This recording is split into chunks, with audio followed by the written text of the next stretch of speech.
সূরাতুল লুকমানের 14 নম্বর আয়াতে আল্লাহ সুবহানাহু ওয়া তাআলা ইরশাদ করেন, ওয়াসাইনাল ইনসানা বিওয়ালিদাইহি হামালাতহু উম্মুহু ওয়াহনান আলা ওয়াহনিন ওয়া ফিসালুহু ফি আমাইনি আনিশকুর লি ওয়া লিওয়ালিদাইক। আর আমি মানুষকে তার পিতা সম্পর্কে আদেশ করছি, তার মাতা কষ্টের পরে কষ্ট সহ্য করে গর্ভধান করেছে। হামালাতু উম্মুহু ওয়াহনান, দীর্ঘ 2 বছর তাকে স্তন্যদান করেছেন। আনিশকুর লি ওয়া লিওয়ালিদাইকা, তোমরা তোমাদের পিতামাতার কৃতজ্ঞতা প্রকাশ করো। ইলাইনাল মাসির, অবশ্যই প্রত্যেক বান্দা আল্লাহর দিকে প্রত্যাবর্তন করবে। আজকে থেকে 100 বছর আগে যারা এই জমিনের মধ্যে ছিল, আজকে তারা নাই। আমরা যারা এখন আছি, আমরা চলে যাব, আবার কেউ আসবে। জমিন ঠিক থাকবে, মানুষ আসা যাওয়া করতে থাকবে। সেজন্য আল্লাহ বলতেছেন ইলাইনাল মাসির, তোমরা আমার দিকে প্রত্যাবর্তন করবে, আবার আমার দিকে তোমরা আসবে। এই আয়াতের পরিপ্রেক্ষিতে আল্লাহ সুবহানাহু ওয়া তাআলা যা বলছেন, একজন মুসলমানের উপরে নামাজ যেমন ফরজ, রোজা যেমন ফরজ, নেসাবের মালিক হলে যাকাত যেমন ফরজ, খরচ সামর্থ্যবান হলে হজ যেমন ফরজ, আল্লাহ এবং রসুলের প্রতি ঈমান আনা যেমন ফরজ, আল্লাহর পরে রসুলের পরে মা বাবার প্রতি সতর্ক হওয়া, মহব্বত করা, বরণ পোষণের দায়িত্ব নেওয়া, তাদের সাথে সুন্দর ব্যবহার করা, তাদেরকে সন্তুষ্টি করা, আল্লাহ এবং রসুলের পরে এটাও একটা ফরজ কাজ। তাদেরকে সন্তুষ্ট রেখে দুনিয়ায় জীবন যাপন করা। জোরে সুরে বলুন সুবহানাল্লাহ।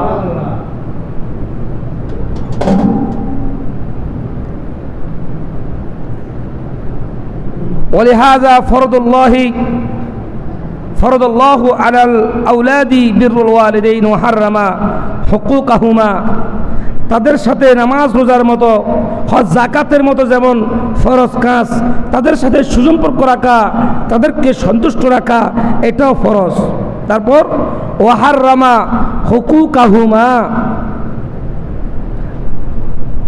মদ হারাম, জানা হারাম, সুদ হারাম, হারামের তালিকায় যা হারাম আছে, মা বাবার সাথে সম্পর্ক ছিন্ন করা, তাদেরকে কষ্ট দেওয়া, এটাও হারাম। ও হারামা হুকুকাহুমা, এটাও হারাম।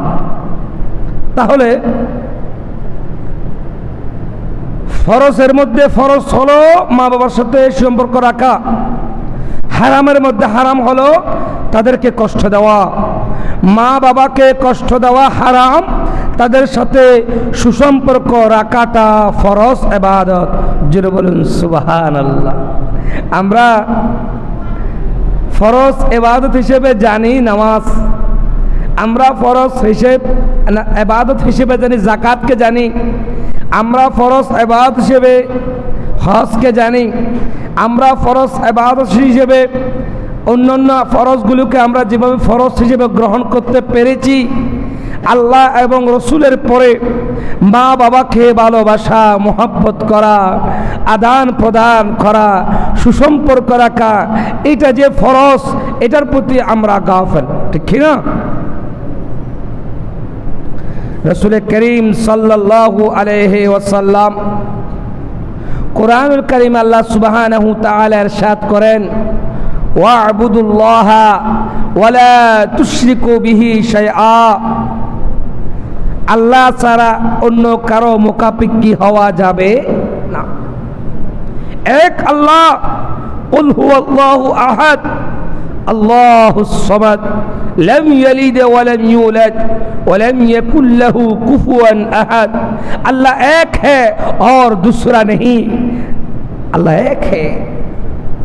ও আবুদুল্লাহ, আল্লাহ ব্যতীত কোন ব্যক্তির কাছে শিরিক কোন ব্যক্তির মোকাপিক্ষি হওয়া, ইবাদতে আল্লাহ ব্যতীত অন্য কাউকে শামিল করা, এটা শিরিক বলা হচ্ছে। তুশরিকু বিহি শাইআ, অবশ্যই তোমরা শিরিক থেকে তোমরা বেঁচে চলবে। অবিল ওয়ালিদাইনি ইহসানা, তোমার পিতামাতার সাথে ইহসানের সাথে, আদবের সাথে পিতামাতার সাথে তোমরা ভালো ব্যবহার করবে। যখন আমরা ছোট ছিলাম, প্রস্রাব করে পায়খানা করে আমরা লড়াচড়া করতে পারতাম না, আমাদের মা আমাদেরকে প্রস্রাবগুলো পরিষ্কার করে দিয়েছেন, পায়খানাগুলো পরিষ্কার করে দিয়েছেন, হাতে পায়ে আমাদের চুমু দিতেন, কপালে চুমু দিতেন।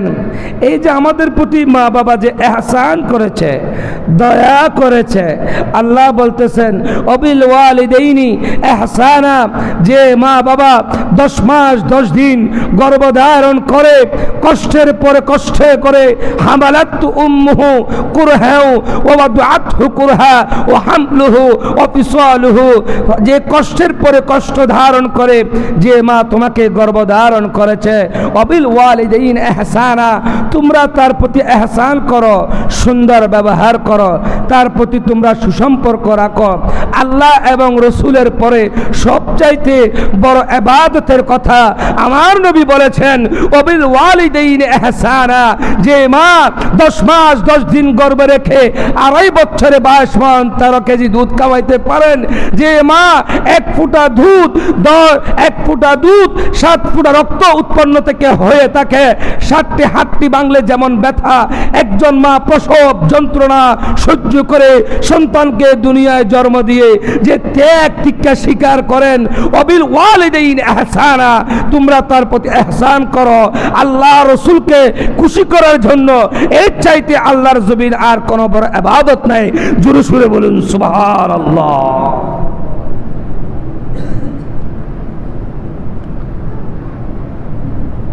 قال رسول الله صلى الله عليه وسلم رغم أنف ثم رغم أنف। আল্লাহর নবী বলেন, ও আমার সাহাবারা শুনো, ওই সমস্ত ব্যক্তি দুনিয়ায় সবচাইতে বড় হতভাগা, সবচাইতে বড় হতভাগা, যার চাইতে তার মুখে চেহারার মধ্যে মলিন হইল। রগিমা আনফুন সুম্মা রগিমা আনফুন কিলা মান ইয়া রাসূলুল্লাহ। আল্লাহর নবী কারা আনফুন হতভাগা? আল্লাহর নবী বলেন মান আদরাকা, যারা পেল ওয়ালিদাইহি ইনদাল কিবারি আহাদুহুমা আও কিলাইহিমা সুম্মা লাম ইয়াদখুলিল জান্নাহ। কোন ব্যক্তি তার মাকে অথবা তার পিতাকে জীবিত অবস্থায় পেল, কি অবস্থায়? জীবিত অবস্থায় পেল। সুম্মা লাম ইয়াদখুলিল জান্নাহ, সে জান্নাতকে তার নিজের মধ্যে আবদ্ধ করতে পারে নাই। সে মা হোক বাবা হোক যে কোনো একজনকে পেল, সুম্মা লাম ইয়াদখুলিল জান্নাহ, সে তার জান্নাতকে নিজের মধ্যে রাখতে পারে নাই। রগিমা আনফুন সুম্মা রগিমা আনফুন, আল্লাহর জমিনে তার চাইতে বড় হতভাগা আল্লাহর জমিনে আর নাই।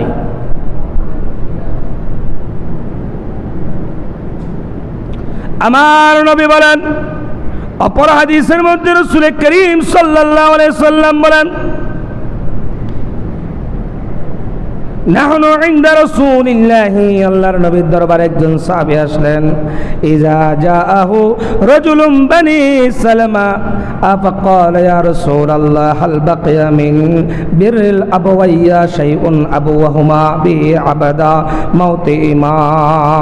আমার নবী বলেন, সাহাবা একরামকে বলেন, শুনো, একজন বনু সালমার ব্যক্তি আমার নিকট আসলো। আমার নিকট এসে বলে, আল্লাহ রসুল, আমার পিতা মাতা ইন্তেকালের পরে খেদমত কিছু করার বাকি আছে কিনা?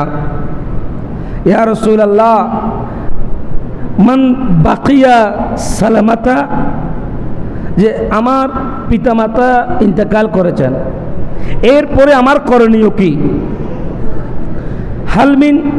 হাল বাকিয়া মিন বিরিল আবওয়াইয়া শাইউন আবাররাহুমা বিহি বাদা মাউতিহিমা, আমার পিতামাতা উভয় ইন্তেকাল করেছেন, এরপরে আমার করণীয় কি?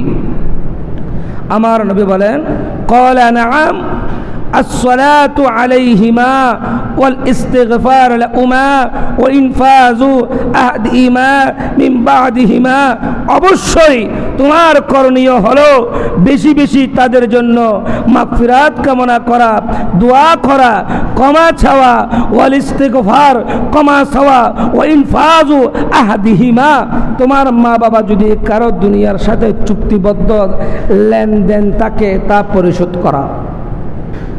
তারপর ওয়াসিলাতুর রাহমিল্লাতী লা তুসআলু বিহা, তোমার মা বাবার যারা, তোমার মায়ের সাথে যাদের সুসম্পর্ক আছে, তোমার বাবার সাথে যাদের সুসম্পর্ক আছে, তুমিও তাদের সাথে সুসম্পর্ক বজায় রাখো। আজকে আমাদের মা বাবা মারা গেলে আমরা আর আমাদের মা বাবার আপনদেরকে আর খবর নিতে চাই না। রাসূল করিম সাল্লাল্লাহু আলাইহি ওয়াসাল্লাম বলেন, মা বাবার হক দুই প্রকার। কয় প্রকার? শুনেন, কয় প্রকার? দুই প্রকার। একটা জীবিত অবস্থায় হক, একটা মৃত অবস্থায় হক। কবর যত বেশি পুরান হয়, জিয়ারতকারী তত বেশি কবরের কাছে যায় না। কবর যত বেশি নতুন হয় তত বেশি জিয়ারত থাকে, যত পুরান হয় কবর জিয়ারত তত কমতে থাকে। মা বাবার হক দুই প্রকার, একটা জীবিত অবস্থায়, একটা মৃত অবস্থায়। জীবিত অবস্থায় সুম্মা লাম ইয়াদখুলুল জান্নাহ, কেউ কোনো ব্যক্তি যে জীবিত অবস্থায় মা বাবাকে দুনিয়ায় সন্তুষ্ট করতে পেরেছে, সুম্মা লাম ইয়াদখুলুল জান্নাহ, সে জান্নাত পেয়েছে। আর মৃত অবস্থায় আপনি আপনার মা বাবাকে আপনি খেদমত করতে পারেন নাই, অথবা সময় পান নাই, মৃত্যুর পরে বেশি বেশি পরিমাণ তাদের জন্য ইস্তিগফার করা, দোয়া করা। আমার আল্লাহ কোরআনে শিখিয়ে দিচ্ছেন, রব্বিল হামহুমা কামা রব্বায়ানি সগীরা, রব্বিল হামহুমা কামা রব্বায়ানি সগীরা। জোরে জোরে বলি সুবহানাল্লাহ। আল্লাহুম্মা না মুহাম্মদ ওয়া আলা আলিহি মাওলানা আরশে হক মসনদে रिफात रसूलुल्लाह की देखनी में हशर में इज्जत रसूलुल्लाह की अल्लाहुम्मा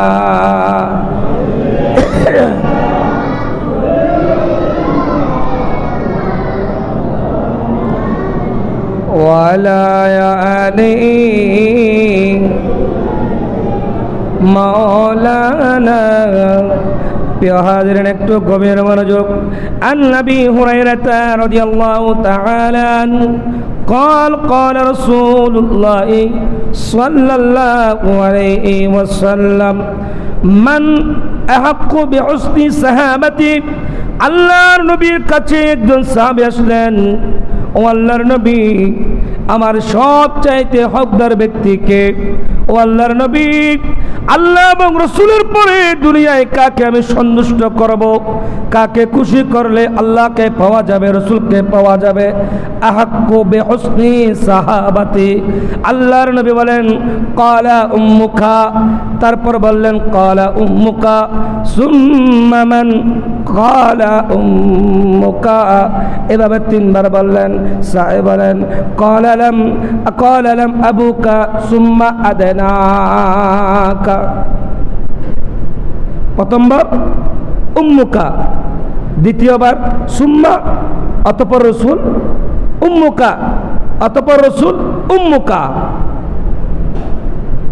সাহাবী প্রশ্ন করলেন, আহাক্কু সুম্মা আদনাকা সুম্মা আবুকা, ও রসুল, আপনি আমার পিতার কথা একবার বললেন, আমার মায়ের কথা 3 বার বললেন। সুবহানাল্লাহ বলুন না।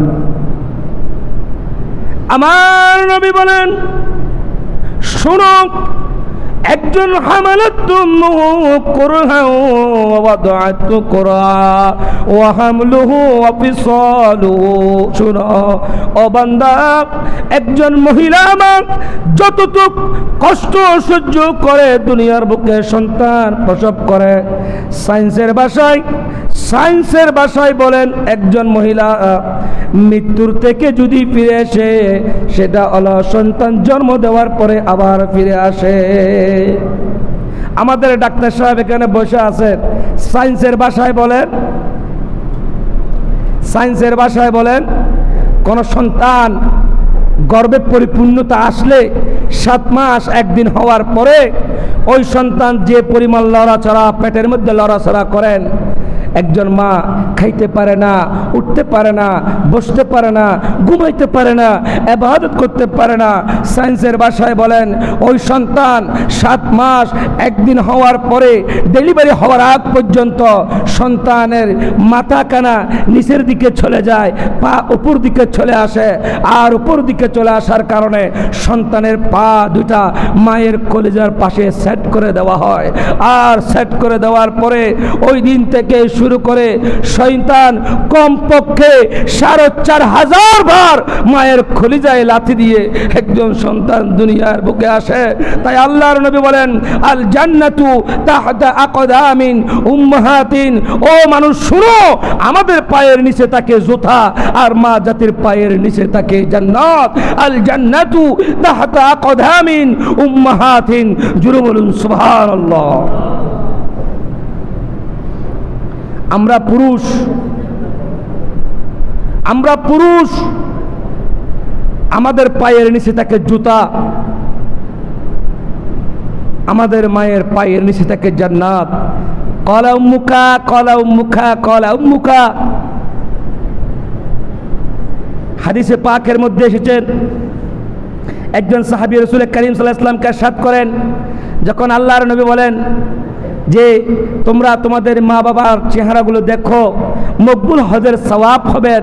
সাহাবী প্রশ্ন করলেন, ক্বালু ওয়া ইন নাযারা কুল্লা ইয়াউমিন মিআতা মাররাতান। ও আল্লাহর নবী, আমি কি যতবার দেখব ততবার সওয়াব হবে? আল্লাহর নবী ক্বালা নাআম মিআতান। 100 বার দেখলে আল্লাহ মাল্লাইসা লাহু মাবরুরুন ইল্লাল জান্নাহ, কবুলকৃত হজের সওয়াব ওই বান্দার আমলনামার মধ্যে দান করবেন। জোরে বলুন সুবহানাল্লাহ।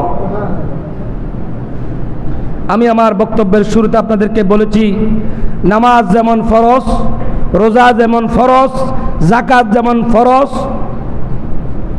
হজ যেমন ফরজ, আল্লাহ এবং রসুলের প্রতি ঈমান আনা যেমন ফরজ, মা বাবার প্রতি মহব্বত রাখা, তাদের প্রতি সুসম্পর্ক রাখা, তাদেরকে ভরণ পোষণ করা, তাদের দায়িত্ব পালন করা, এটাও প্রত্যেক মুসলমানের জন্য ফরজ। শুধু নামাজকে ফরজ হিসেবে জানলে হবে না। আজকে আমাদের সমাজে এমনও আল্লাহওয়ালা ব্যক্তি আছে, 5 ওয়াক্ত নামাজ পড়েন, মা বাবার খবর নেন না, রোজা রাখেন, মা বাবার খবর নেন না, যাকাত দেন, মা বাবার সাথে সম্পর্ক নাই, ইবাদতের কমতি নেই, মূল ইবাদতের ঘাটতি আছে। শুনেন, মসজিদে আসার আগে একবার গিয়ে মা বাপ বেঁচে থাকলে জিজ্ঞেস করে আসবেন, আপনি আমার প্রতি সন্তুষ্ট আছেন কিনা? তাহলে মসজিদ আসলে ইবাদত আল্লাহ পর্যন্ত পৌঁছাবে। সুম্মা লাম ইয়াদখুলিল জান্নাহ। হযরত নুমান বিন বশীর একজন আল্লাহর নবীর সাহাবী ছিলেন। আল্লাহর নবী বলেন, আমি যখন মেরাজে গেলাম, আমি দেখতে পেলাম জান্নাতের মধ্যে এমন কোরআন তেলাওয়াতের ঘ্রাণ আসতেছে, এমন তেলাওয়াত, ওয়াল্লাহ, আল্লাহর কসম, এই তেলাওয়াত আমি আর কখনো শুনি নাই। জিবরাইলকে প্রশ্ন করলাম, আয় জিবরাইল, এমন কোরআন তেলাওয়াত করতে আসতেছে? জিবরাইল বলেন, ও আল্লাহর নবী, কিয়ামত পর্যন্ত জান্নাতে বসে বসে নুমান বিন বশীর এভাবে কোরআন তেলাওয়াত করবে। দুনিয়ায় সে তার মা বাবার সাথে এমন সুন্দর সম্পর্ক রেখেছেন, এমন আচার ব্যবহার করেছেন, সেজন্য আল্লাহ তাকে এই নিয়ামত দান করেছেন। জোরে সুরে বলি সুবহানাল্লাহ। প্রিয় হাজরিন, সম্মানিত মুসল্লিন ইকরাম, আমাদের এই পিঠের যদি ইচ্ছা আমরা যদি জুতাও বানাই দিই, আল্লাহর হাবিব সরকার মদিনা বলেন, মসজিদে নববীর মধ্যে রাসূলুল্লাহ সাল্লাল্লাহু আলাইহি সাল্লাম মসজিদে নববীর মধ্যে আল্লাহর নবী বয়ান দিচ্ছেন। হুজরা শরীফে যখন তশরিফ আনলেন, হযরতে মা হালিমাতুস সাদিয়া রাদিয়াল্লাহু তাআলা আনহা, আল্লাহর নবীর দুদুমা সিদ্দিক আকবর উপস্থিত ছিলেন, ফারুক আজম উপস্থিত ছিলেন, মাওলা আলী শের খুদা উপস্থিত ছিলেন, হযরতে বেলাল উপস্থিত ছিলেন, হযরত সালমান বিন ফারসান রাদিয়াল্লাহু তাআলা আনহু উপস্থিত ছিলেন। ওই অবস্থায় হযরতে মা হালিমাতুস সাদিয়া রাসূলুল্লাহর দরবারে আসলেন। আল্লাহর নবী মা হালিমা সাদিয়াকে দেখে নিজের পরনের চাদর মুবারক মাটির মধ্যে বিছাইয়ে দিলেন আর বললেন, আয় হালিমাতুস সাদিয়া উম্মুকা, আমার মা, আপনি একটু দয়া করে আপনার দুইখানা পা আমার এই চাদরের মধ্যে আপনি একটু লাগান, আমি ধন্য হই। সিদ্দিক আকবর বলেন, ইয়া রাসূলুল্লাহ, আপনার এই চাদর মুবারক আমরা মুখে মাজি, পিঠে মাজি, ও আল্লাহর নবী, এই চাদর রহমতের চাদর আপনি একজন মহিলার পায়ের নিচে দিলেন।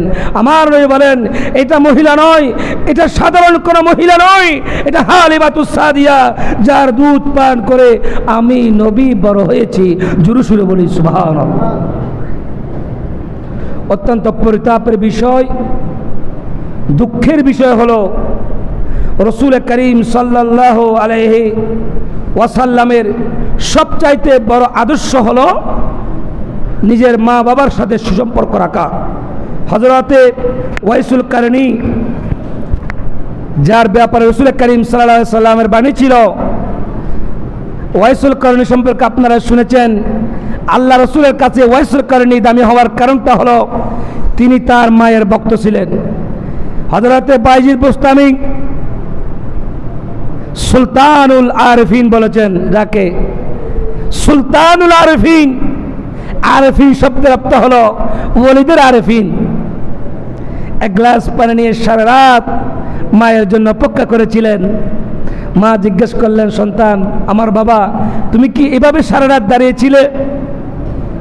সন্তান বললেন, হ্যাঁ মা, আপনাকে ডাকি নাই, আপনার ঘুমের ডিস্টার্ব হবে বিদায়। তখন তার আম্মা যান আল্লাহর কাছে ফরিয়াদ করেন, আল্লাহ, আমার সন্তানকে সুলতানুল আরিফিন বানিয়ে দিন।